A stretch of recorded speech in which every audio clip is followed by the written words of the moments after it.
Inilah sisi gelap rumah sakit di Hong Kong pada tahun 1961. Seorang perawat sedang bertugas, tiba-tiba mendengar jeritan yang begitu mengerikan. Ia segera bergegas ke ruang bersalin di lantai 2. Perawat yang berjaga keluar dengan berlumuran darah. Tampak ketakutan oleh bayi yang baru saja lahir. Tak lama, dokter yang menangani berlari keluar sambil berteriak agar ia segera pergi. Tak lama kemudian, polisi menutup seluruh gedung. Anehnya, pita pembatas itu berupa tali merah yang direndam dengan darah hitam. Lalu, sekelompok orang misterius datang ke rumah sakit. Namun, begitu mereka masuk ke ruang bersalin, mereka langsung mundur kembali.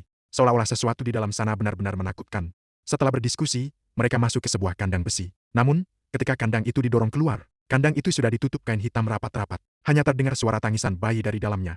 Namun yang lebih menyeramkan lagi adalah, sang dokter dan perawat yang membantu persalinan itu hilang secara misterius.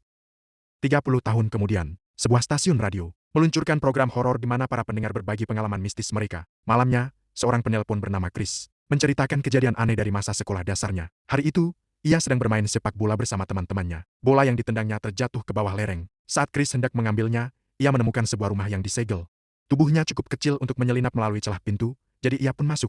Setelahnya ia kembali dengan wajah panik. Saat teman-temannya bertanya, ia tidak berkata apa-apa dan langsung lari ke sekolah dan bersembunyi di pojok.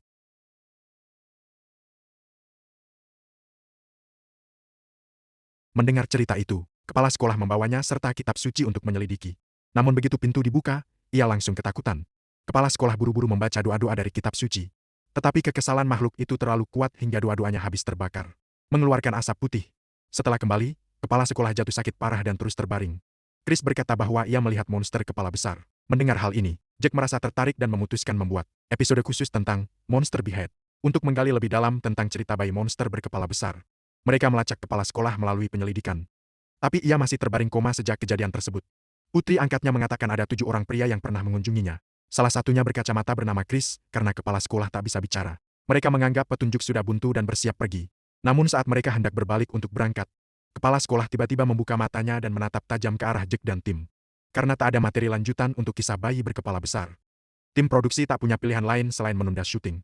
Mereka melanjutkan siaran telepon dari publik. Namun menjelang tengah malam, tim menerima panggilan lain dari Chris. Seorang wanita di studio segera memperingatkan agar semua orang tetap waspada. Jack mengangkat telepon, tapi yang terdengar hanyalah tawa menyeramkan.